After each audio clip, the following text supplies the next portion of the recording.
अऊज़ु बिल्लाहि मिनश्शैतानिर्रजीम बिस्मिल्लाहिर्रहमानिर्रहीम व अक़ीमुस्सलाता व आतुज़्ज़काता वरकऊ मअर्राकिईन अतअमुरूना अन्नास बिलबिर्रि व तंसौना अनफुसकुम व अंतुम ततलूनल किताब अफ़ला तअक़िलून वस्तईनू बिस्सब्रि वस्सलाह व इन्नहा लकबीरतुन इल्ला अलल ख़ाशिईन अल्लज़ीना यज़ुन्नूना अन्नहुम मुलाक़ू रब्बिहिम व अन्नहुम इलैहि राजिऊन सदक़ल्लाहुल अज़ीम।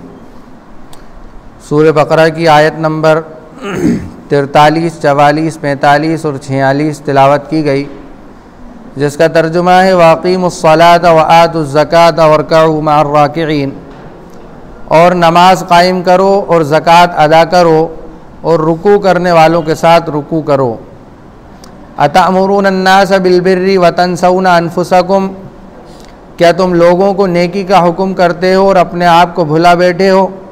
व अंतुम ततलूनल किताब, हालांकि तुम किताब भी पढ़ते हो। अफ़ला ताक़िलून, क्या फिर भी तुम नहीं समझते। वस्तईनू बिस्सब्रि वस्सलाह व इन्नहा लकबीरतुन इल्ला अलल ख़ाशिईन, और मदद हासिल करो सब्र और नमाज के ज़रिए, और नमाज भारी है मगर डरने अल्लाह से डरने वालों के लिए, यानी अल्लाह से डरने वालों के लिए भारी नहीं है। अल्लज़ीना यज़ुन्नूना अन्नहुम मुलाक़ू रब्बिहिम, जिन लोगों का ख़याल ये है कि वो अपने परवरदिगार से मिलेंगे। व अन्नहुम इलैहि राजिऊन, और उसी की तरफ लौटाए जाएंगे और उसी की तरफ लौटेंगे। ये इन चारों आयात का तर्जुमा था। इससे पहले जो 3 आयतें गुजरी हैं उसमें अल्लाह तबारक व तआला ने बनी इसराइल को अपने इनामात और एहसानात याद दिलाकर ईमान और अक़ीदे की तालीम दी। या बनी इसराइल अज़कुरू निअमती अल्लती अनअमतु अलैकुम वऊफ़ू बिअहदी ऊफ़ी बिअहदिकुम वइय्याया फ़रहबून व आमिनू बिमा अंज़लतु मुसद्दिक़न लिमा माअकुम वला तकूनू अव्वला काफ़िरिन बिही। इन आयात के अंदर अल्लाह तबारक व तआला ने बनी इसराइल को अपने इनामात और एहसानात याद दिलाकर काय की तरफ बुलाया, ईमान की तरफ और अक़ीदे की तरफ बुलाया कि अपने अक़ीदे और ईमान को दुरुस्त करो। अब आगे की 4 आयतों में अल्लाह तबारक व तआला आमाल सालिहा की तरगीब दे रहे हैं बनी इसराइल को। तो सबसे पहली जो इबादतों के अंदर आमाल में सबसे अफजल चीज़ है वो क्या है? नमाज। तो हुक्म दिया कि नमाज कायम करो। क्या हुक्म दिया? नमाज कायम करो, कि नमाज ईमान के बाद तमाम इबादतों में सबसे अफजल तरीन चीज़ है। हालांकि उनके यहाँ उनकी शरीयत में नमाज मौजूद थी, लेकिन उस नमाज में और उम्मत मुहम्मदिया की नमाज में फ़र्क है, कुछ ना कुछ फ़र्क है। तो नमाज का भी हुक्म दिया गया कि नमाज कायम करो। अक़ीमुस्सलाह, इक़ामत सलाह, एक तो होता है नमाज पढ़ना और एक होता है नमाज कायम करना। नमाज पढ़ना क्या हुआ कि हम आए, जैसा तैसा वज़ू करा, जैसी तैसी नमाज पढ़ी और चले गए। लेकिन इक़ामत सलाह क्या चीज़ है? इक़ामत सलाह चीज़ है कि नमाज को उसके तमाम आदाब और शराइत की रियायत रखते हुए हुजूर क़ल्ब के साथ, दिल को हाजिर नाजिर करके आदमी इत्मीनान के साथ नमाज पढ़े। सलाह के जो लुग़वी माना है, डिक्शनरी के एतबार से जो माना है सलाह के, उसके माना है दुआ। लेकिन शरीयत के अंदर जो सलाह है, जो नमाज है, वो है एक मखसूस तरीक़े को, एक मखसूस वक्त में, जो वक्त मिसाल के तौर पर फ़जर का है तो फ़जर, ज़ोहर का है तो ज़ोहर, एक मखसूस तरीक़े को मखसूस वक्त के अंदर उसके तमाम आदाब और शराइत की रियायत करते हुए अदा करना, इसका नाम है नमाज। और फिर इकामत नमाज, नमाज को कायम करना। इकामत कहते हैं किसी चीज़ को कायम करना और साबित रखना। इसलिए दरख्त, दीवार, इसके लिए इकामत यानी इकामत कहा जाता है, यानी कायम करना। क्यों? क्योंकि उसमें जो चीज़, मिसाल के तौर पर दीवार है या दरख्त है, तो उसके गिरने के इम्कानात कम होते हैं, इसलिए कहा जाता है इकामत के माना साबित रखना और कायम करना, खड़ा करना। तो यहाँ ये कहा गया अकीमुस्सला, नमाज को क्या करो? कायम करो। ये बहुत अहम जुमला है। कुरान पाक के अंदर बहुत सारी जगह इसी लफ्ज़ से खिताब किया गया है कि नमाज कायम करो, नमाज कायम करो।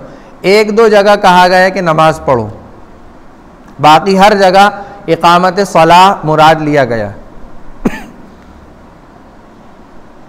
व आतुज़ ज़का, और ज़कात अदा करो।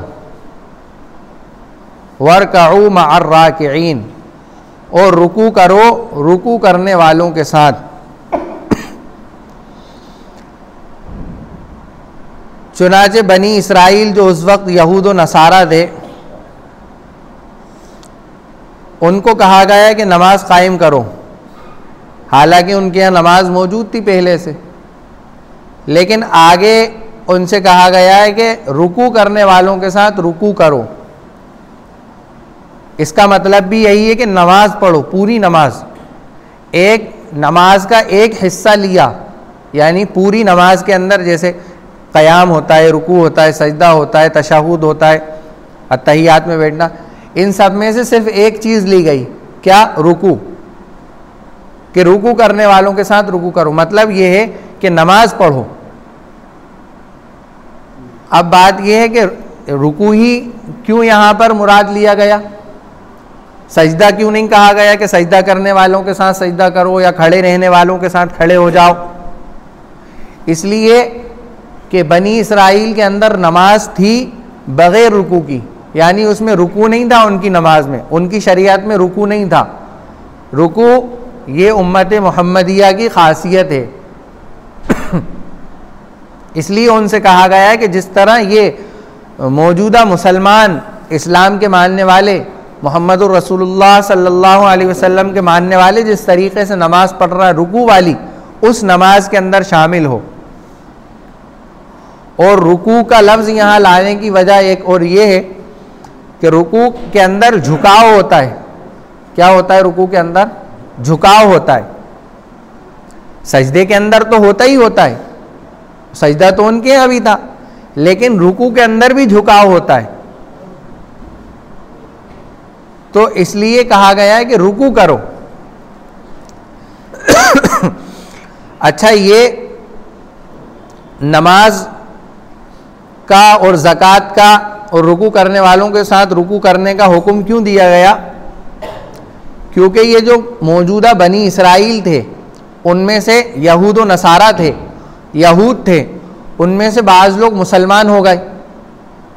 अब उनके जो उलमा थे, बनी यहूद के जो आलिम लोग थे, वो अपने इन पुराने यहूदियों से मिलते जो अब मुसलमान हो गए, उनसे मिलते तो उनसे वो कहते, वो आलिम, कि हाँ तुम मोहम्मद के साथ मिले रहो, ये बरहकीकत नबी हैं, ये बरहक नबी हैं, इनकी पैरवी करो, इनसे अलग मत होना, ये तालीम देते उनको। लेकिन ख़ुद नहीं आते। उसकी क्या वजह थी कि अगर वो आ जाएंगे तो उनकी जो शान व शौकत थी वहाँ, वो सब ख़त्म हो जाएगी। उनका जो मनसब और मर्तबा था, जो उनको शोहरत और इज़्ज़त मिली हुई थी और जो मकाम और मर्तबा मिला हुआ था, वो सब क्या हो जाता? ख़त्म हो जाता। फिर यहाँ आकर अल्लाह के नबी की बात मानना पड़ती उन्हें, अल्लाह के नबी के ताबे होकर फिर चलना पड़ता। अभी तो वो लोगों को अपने ताबे करके चलाते हैं, लेकिन अगर इस्लाम कबूल कर लेते और ईमान ले आते तो फिर ताबे होकर चलते। और ये ताबे होकर चलना हर एक के बस की बात नहीं है कि वो किसी के आगे जी जी करके चल ले, ये हर किसी के बस की बात नहीं। हर आदमी ये चाहता है कि मुझसे लोग जुड़े आकर, मैं किसी से जुड़ूं ये कोई नहीं चाहता। हर आदमी के दिल के अंदर तमन्ना होती कि लोग मेरे पास आए, मदद के लिए आए, अपने तकाज़ों को लेके आए। होता है ना, एक अपने अंदर बड़कपन होता है, वो सब ख़त्म हो जाता। तो उस बड़कपन को ख़त्म करने के लिए अल्लाह तबारक व तआला ने क्या कहा? इक़ामतिस सलाह, नमाज कायम करो। उससे क्या होगा? नमाज कायम करने से ये होगा कि तुम जब झुकोगे अल्लाह के सामने तो तुम्हें ये एहसास होगा कि मैं तो छोटा हूँ, मैं तो अदना दर्जे की चीज़ हूँ, मेरी तो कोई हैसियत नहीं है। जब मैं किसी के आगे झुक रहा हूँ तो मेरी क्या हैसियत। तो उससे क्या होगा? अंदर जो घमंड, तकब्बुर, गुरूर और जो अपने आप को लोगों के सामने बड़ा बनाने की कोशिश है, वो सब टूटेगी, फूटेगी, वो चकनाचूर होगी। और फिर जब सजदा करेगा और अपनी पेशानी को अल्लाह के सामने रिगड़ेगा, अपने माथे को, तो और ज़्यादा आजिज़ी उसके अंदर आएगी, और ज़्यादा तकब्बुर उसका टूटेगा कि वो अपने माथे को अल्लाह की बारगाह में अपने माथे को रिगड़ कर ये बता रहा है कि अल्लाह मेरी तो कोई हैसियत नहीं है, मैं तो आपके दर का भिखारी हूँ। तो ये सारी चीज़ें ख़त्म होंगी। हुब्बे जाह और हुब्बे माल, यानी माल की मोहब्बत भी ख़त्म होगी और गद्दी की मोहब्बत भी ख़त्म होगी। और हर जगह देखा जाता है तो आपसी लड़ाइयाँ इसी चीज़ की हैं, हर जगह इसी चीज़ की लड़ाइयाँ हैं आपसी। या तो किसी को माल से मोहब्बत है, या किसी को गद्दी से मोहब्बत है, या दोनों चीज़ों से मोहब्बत है एक ही शख्स को। तो वो उसी में आपस के अंदर दूसरों को लड़ाता है ताकि वो जीत के गद्दी पे बैठ जाए, माल उसके पास आ जाए, किसी चीज़ की रियायत नहीं करता। तो अल्लाह तबारक व तआला यहाँ माल की मोहब्बत को भी ख़त्म करना चाह रहे हैं और मकाम की मोहब्बत को भी, गद्दी की मोहब्बत को भी ख़त्म करना चाह रहे हैं। इक़ामतिस सलाह, इसलिए कहा गया कि नमाज कायम करो। एक बात और ये है कि ये नमाज कौन कायम करेगा? आगे आया है ना, व इन्नहा लकबीरतुन इल्ला अलल खाशिईन, कि नमाज भारी मालूम होती है मगर उन लोगों को नहीं जो अल्लाह से डरते हैं। नमाज पढ़ना जो भारी मालूम होता है वो क्यों होता है? कि अगर मैं दुकान छोड़ के चला गया तो मेरे कस्टमर दूसरी जगह चले जाएंगे, तो जो पैसा मेरे पास आना है वो छूट जाएगा। तो नमाज छोड़ने की वजह क्या बनी? माल की मोहब्बत बनी, नहीं बनी? माल की मोहब्बत। तो आदमी उसकी वजह से नमाज पढ़ने नहीं आ रहा है। वो लोग नमाज क्यों नहीं पढ़ रहे थे इस तरह की? क्योंकि उन्हें अल्लाह के नबी के ऊपर ईमान ही नहीं लाना था। और यहाँ क्यों नहीं पढ़ रहे नमाज? कि माल चला जाएगा। तो ये एक बीमारी है दिल के अंदर जो खटकती रहती है, माल की मोहब्बत की। तो माल की मोहब्बत की वजह से आदमी के ऊपर नमाज पढ़ना क्या हो रही है? भारी हो रही है। व इन्नहा लकबीरतुन, कि नमाज भारी है मगर उन लोगों के लिए नहीं जो अल्लाह से डरते हैं। और जिनके दिल में अल्लाह का डर होगा वो बग़ैर किसी खौफ के, माल के ज़ाये होने के, बग़ैर किसी खौफ के नमाज के लिए आ जाएंगे। उन्हें किसी चीज़ का डर नहीं होगा कि अगर मैं चला गया तो मेरे कस्टमर चले जाएंगे, ग्राहक चले जाएंगे, ग्राहक खड़े रहेंगे, ग्राहकी कम हो जाएगी। उसको नहीं डर होगा किसी बात का। क्यों? क्योंकि उसके दिल में अल्लाह का डर है। किस चीज़ का डर है? कि मुझे अल्लाह से मुलाकात करना है। अगर मुलाकात करूँगा तो क्या होगा? जो मैंने नेक आमाल किए उसका अच्छा बदला मिलेगा। और अल्लाह से मिलना है, और अल्लाह से मिलने के लिए क्या होगा? हिसाब किताब होगा। अल्लाह ताला पूछताछ करेंगे कि कितनी नमाज़ें पढ़ी थी, कितनी ज़कात अदा करी थी, कितना नेक काम किए थे, मेरी इबादत कितनी की थी, कितनी कोताही की इबादत के अंदर, माल कहाँ से कमाया, कहाँ खर्च किया, है ना? क़यामत के दिन सबसे पहले सवाल होंगे, माल कहाँ से कमाया, कहाँ खर्च किया, जो जवानी हमने तुम्हें दी थी वो कहाँ लगाई, हैं, ये सवालात होंगे। तो उसके जहन में ये सब चलता रहेगा, तो वो क्या सोचेगा कि ये सब छोड़ो, अल्लाह से मिलना है, चलो नमाज को चलो। अब ये चीज दिल के अंदर पैदा नहीं हो सकती बहुत जल्दी। क्यों? क्योंकि दिल चाहता है कि वो आजाद रहे, किसी तरह की कोई उसके ऊपर रोकथाम ना की जाए। और नमाज के अंदर क्या होता है, हर जायज और नाजायज, हर जायज और नाजायज चीज से रोका जाता है नमाज में। बोलना जायज है, लेकिन आदमी का बोलना क्या हो जाता है नमाज में, बंद कर दिया गया। खाना हलाल खाना जायज है, लेकिन नमाज में क्या कर दिया गया, रोक लगा दी कि नहीं खाओगे, नहीं पियोगे, नहीं बोलोगे, नहीं चलोगे फिरोगे नहीं। तो ये रोके हैं नमाज के अंदर। इस रोकों से उसका दिल, आदमी का दिल घबरा रहा है। जो अल्लाह से नहीं डर रहा, उसका दिल क्या हो रहा है, घबरा रहा है कि अरे ये रोक लगा दी जाएगी नमाज के अंदर। अब उस रोक का इलाज क्या हो कि दिल को एक जगह जमाया कैसे जाए। तो बुजुर्गान दीन फरमाते हैं कि धीरे धीरे आदमी अपनी ख्वाहिशात के ऊपर रोक लगाए। एकदम नहीं होगा, लेकिन धीरे धीरे लगाए। नहीं करे अपनी नफसानी ख्वाहिशात को पूरा, जो उसका दिल चाह रहा है उसको पूरा नहीं करे, बल्कि रुक जाए उससे। नमाज के लिए रोक रहा है दिल, नहीं रुके, चले नमाज की तरफ, जो होगा देखा जाएगा।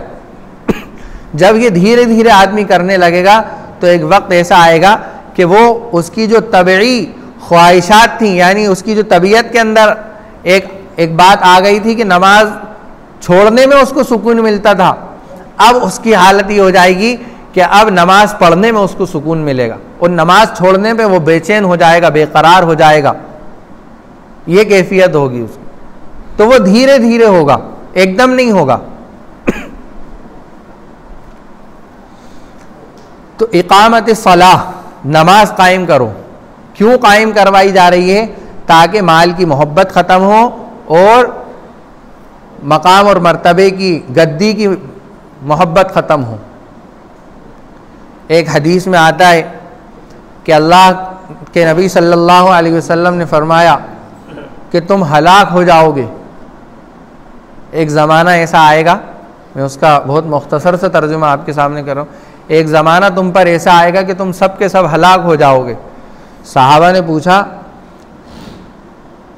और अल्लाह के नबी ने उसमें यह भी फरमाया कि लोग तुम्हें मारने के लिए अपने दस्तरखान पर दावत देंगे, तुम्हें अपने दस्तरखानों पे बुलाया जाएगा तो तुम्हें मारा जाएगा बुला बुलाकर।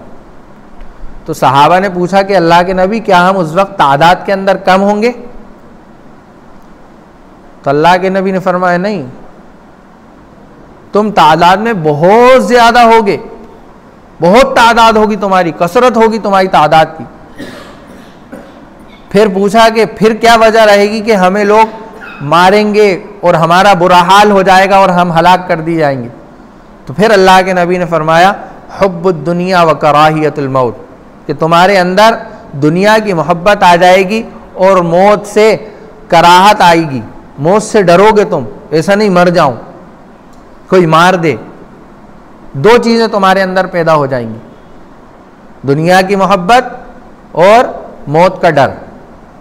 अगर आज हमारे दिलों से ये निकल जाए दोनों चीजें, तो पता नहीं अल्लाह ताला हमें किस मकाम और मर्तबे पे पहुंचा दे। तो उस मोहब्बत को ख़त्म करने के लिए कहा जा रहा है कि नमाज कायम करो।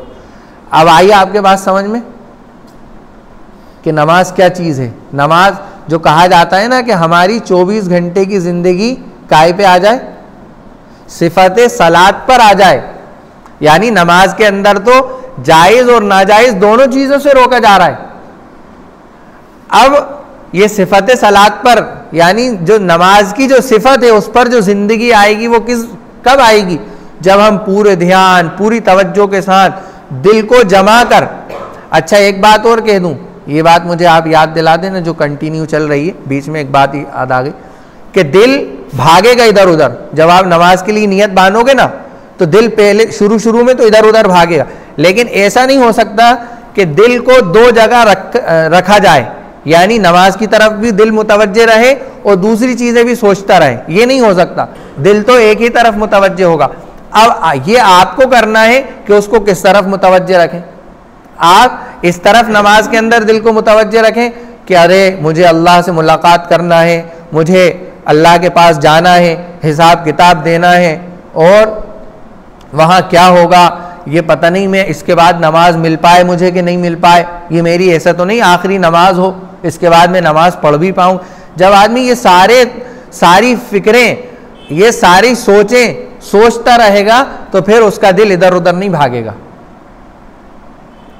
जो वो पढ़ रहा है उसका मतलब उसके जहन में चल रहा हो कि अच्छा इसका मतलब ये, इसका मतलब ये, इसका मतलब ये, अल्हम्दुलिल्लाह रब्बिल आलमीन अर्रहमान अर्रहीम, एक एक आयत का मतलब उसके जहन में चल रहा हो।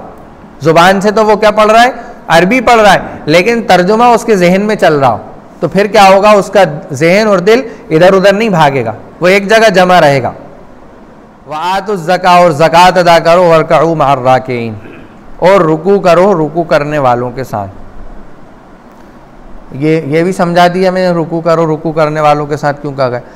अब आगे है अतामुरून अन्नास बिल, क्या तुम लोगों को नेकी का हुक्म देते हो। जो मैंने पहले बताया कि वो उनके यहूद के आलिम उन लोगों से क्या कहते हैं, अपने मिलने वालों से, कि तुम ये नबी के साथ जुड़े रहो, ये सच्चे नबी हैं।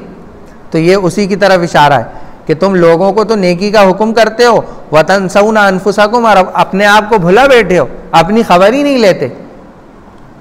वअंतुम ततलून अल किताब, हालांकि तुम तौरात पढ़ते हो, इंजील पढ़ते हो, और उसमें इस नबी के बरहक होने की बिल्कुल वजाहत है कि ये नबी बरहक हैं, आखिरी नबी हैं, जो इनकी इत्तिबा करेगा वो कामयाब हो जाएगा, और जो इनकी इत्तिबा नहीं करेगा वो नाकाम रहेगा। ये तुम किताब के अंदर पढ़ते हो। अफला ताकिलून, क्या तुम फिर भी समझ नहीं है तुम्हारे अंदर, क्या इतना भी सेंस नहीं है तुम्हारे अंदर कि सब कुछ पढ़ने के बाद तुम। तो अब इससे पता ये चला कि ऐसा नहीं है कि जो काम हम नहीं कर रहे हैं, मिसाल के तौर पर हम नमाज नहीं पढ़ रहे हैं, कोताहियाँ हो रही हैं, तो अब हम किसी दूसरे को भी नमाज पढ़ने के लिए ना कहें, ये बात नहीं है। बल्कि अगर ऐसा किया तो डबल गुनाह हो जाएगा। कौन सा डबल गुनाह, एक तो खुद नहीं करने का, और दूसरा बुराई को नहीं रोकने का, यानी वो भी बुराई कर रहा है नमाज ना पढ़ के, उसको भी हम नहीं रोक रहा है, तो डबल गुनाह हो जाएगा। तो दो गुनाह से अच्छा है कि आदमी एक पर इक्तिफा कर ले। वतनसौना अनफुसकुम वअंतुम ततलूनल किताब अफला ताक़िलून। एक बात और ये बता दूं आपको, वरकऊ मअर राकिईन, इसके अंदर बाजमात नमाज पढ़ने की तरफ इशारा है। हज़रत अब्दुल्लाह इब्न मसऊद और अबू मूसा अशअरी रज़ियल्लाहु अन्हु और दूसरे सहाबा के नज़दीक नमाज का बाजमात पढ़ना वाजिब है। नमाज का बाजमात पढ़ना यानी जमात से नमाज पढ़ना क्या है, वाजिब है। लेकिन जुमहूर का मतलब होता है जिस पर सारे लोग जमा हों, सारे मुहद्दिसीन फुक़हा और सारे लोग जमा हों, जुमहूर उसको कहते हैं। तो लेकिन जुमहूर का मसलक ये है कि वाजिब तो नहीं है, लेकिन वाजिब से करीब है, बहुत वाजिब के बहुत करीब है। बस एक मतलब दीवार है, दीवार का फासला है, वरना दोनों आपस में जुड़े होंगे। जिस तरह फजर की सुन्नतें हैं ना मुअक्कदा, कि अल्लाह के नबी ने फरमाया कि चाहे तुम्हें घोड़ों से रोन दिया जाए तब भी फजर की सुन्नतें मत छोड़ो। और फजर की सुन्नतों के बारे में तो ये है कि अगर मिसाल के तौर पर जमात छूट रही है, ख़तरा है आदमी को जमात के छूटने का, फजर की सलाम फिर जाएगा, तहियात में बैठ चुके इमाम साहब या बिल्कुल आखिरी रकात चल रही, तो अब वह आदमी पहले तो फ़र्ज़ में शामिल हो जाए, लेकिन तुलू आफ्ताब के बाद जब इशराक का वक्त शुरू हो तो वो उन दो सुन्नतों की क़ज़ा भी करे। फजर की सुन्नतों की इतनी ताकीद। तो इसी तरह बाजमात नमाज सुन्नत मुअक्कदा है, बाजमात नमाज, और इस पर बड़ी वईदें आई हैं। अल्लाह के नबी सल्लल्लाहु अलैहि वसल्लम ने फरमाया कि उस शख्स की तो नमाज ही नहीं जो मस्जिद के करीब रहता है, उसकी नमाज ही नहीं।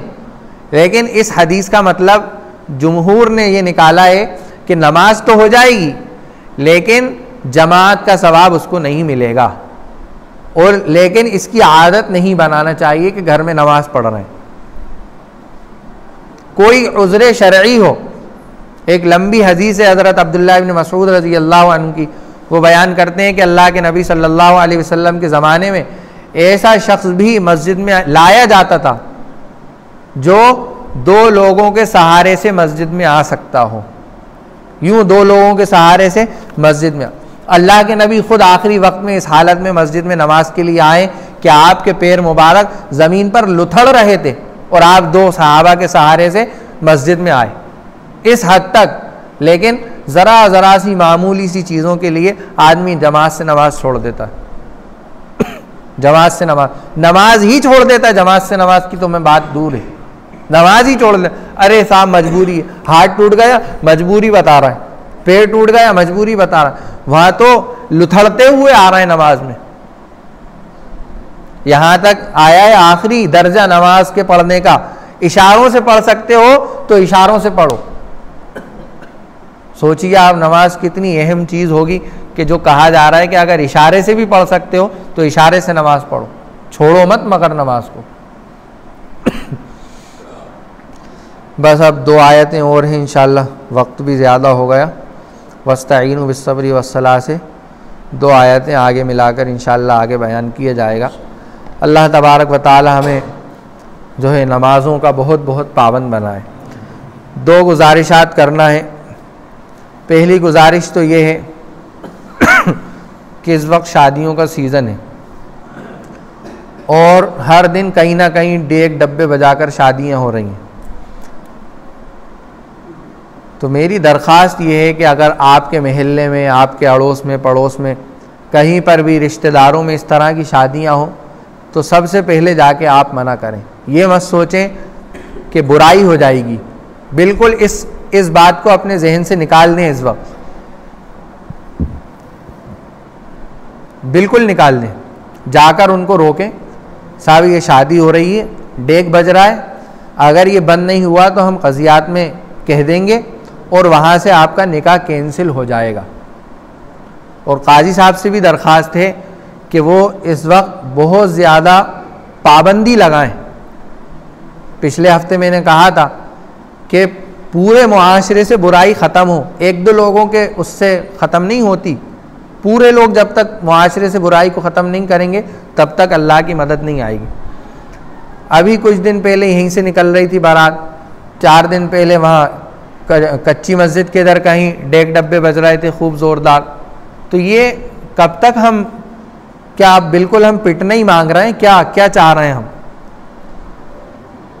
यहाँ बर्थडे मनाया जा रहा है, अभी मैं आ रहा था, यह आपका इजहान शादी हाल के पड़ोस में बड़ा कॉम्प्लेक्स बना रिलायंस पेट्रोल पंप के इधर, और खूब ढोल बजा रहे हैं। वो लाइन से केक रखे हुए, टेबल यहाँ से वहाँ तक 20 फीट लंबी टेबलें लगी हुई हैं, उस पर केक जमे हुए और ढोलक बजा रहे हो। बिल्कुल जाहिल, और पता नहीं क्या हो गया इंसान। इन्नहु काना ज़लूमन जहूला, जो कुरान ने कहा है ना कि इन्नहु काना ज़लूम, इंतहाई जालिम और इंतहाई जाहिल, ये दोनों सिफतें उसका आदमी अपने आप के अंदर इजहार करवा रहा है कि देखो मैं इंतहाई किस्म का जाहिल और इंतहाई किस्म का जालिम हूँ, बेगैरत हूँ, बेहया हूँ। और हदीस में आया है कि इदा फातकल हया फफ़अल मा शिअता, कि जब तुम्हारी हया चली जाए तो तुम्हारे जो समझ में आए वो करो।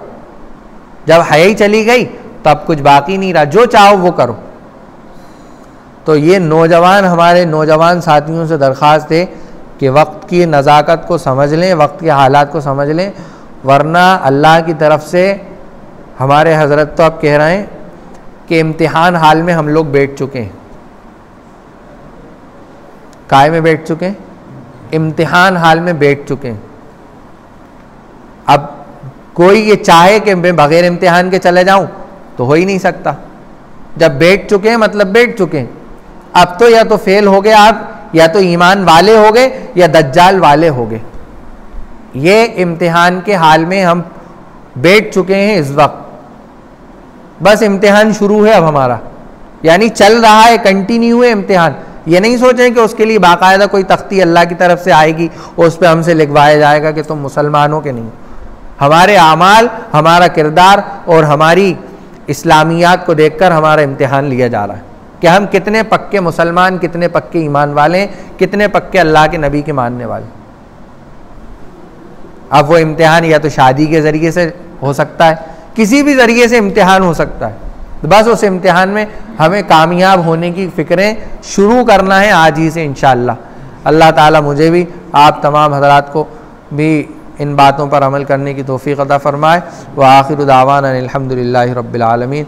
सुब्हान रब्बिका रब्बिल इज़्ज़ति अम्मा यसिफ़ून व सलामुन अलल मुरसलीन वल्हम्दुलिल्लाहि रब्बिल